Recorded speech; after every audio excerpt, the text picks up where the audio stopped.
बऱ्याच वेळेला आपण बघतो की ह्या ज्या मुली असतात बाहेर ज्या राहतात, ज्यांनी मॉडर्न कल्चर एकदम स्वीकारलेलंच आहे. स्वीकारलेला आहे, त्या इन केस त्यांना जर कन्सिव्ह झालं बेबी, तर ते स्वतः स्वतः मेडिकलमध्ये जाऊन त्या गोळ्या घेतात. त्या गोळ्या घेऊन मग ते अबॉर्ट करतात. मग त्यांचं ते ब्लिडिंग वगैरे बऱ्याचशाच इश्यू असतात. म्हणजे नॉर्मल डिलिव्हरीला तुम्ही जसं बोला 24 तास लक्ष ठेवणं गरजेचं आहे.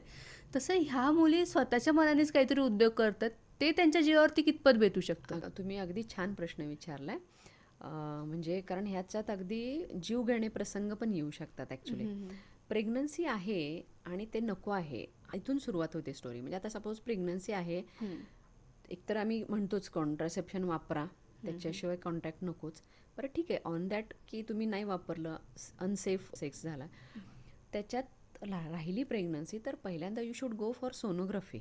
एक्झॅक्टली. आणि म्हणजे आपल्याला तो कळतो की गर्भ पिशवीत आहे की नलिकेत आहे.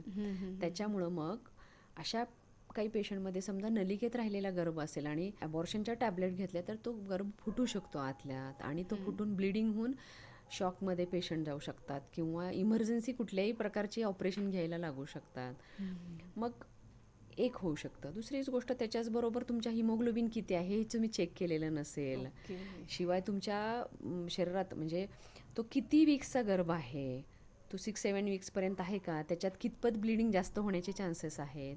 शिवाय तुमचा ब्लड ग्रुप कुठला आहे, निगेटिव्ह ब्लड ग्रुप असेल तर अशा पेशंटमध्ये आपल्याला ते इंजेक्शन पण द्यावं लागतं की ते प्रेग्नन्सी राहिली होती, म्हणजे पुढं जाऊन एखादी प्रेग्नन्सी राहिली तुम्हाला 4-6 महिन्यांनी, वर्षांनी, तर त्या पुढच्या प्रेग्नन्सीला काही कॉम्प्लिकेशन निर्माण होऊ नयेत निगेटिव्ह ब्लड ग्रुपमुळं.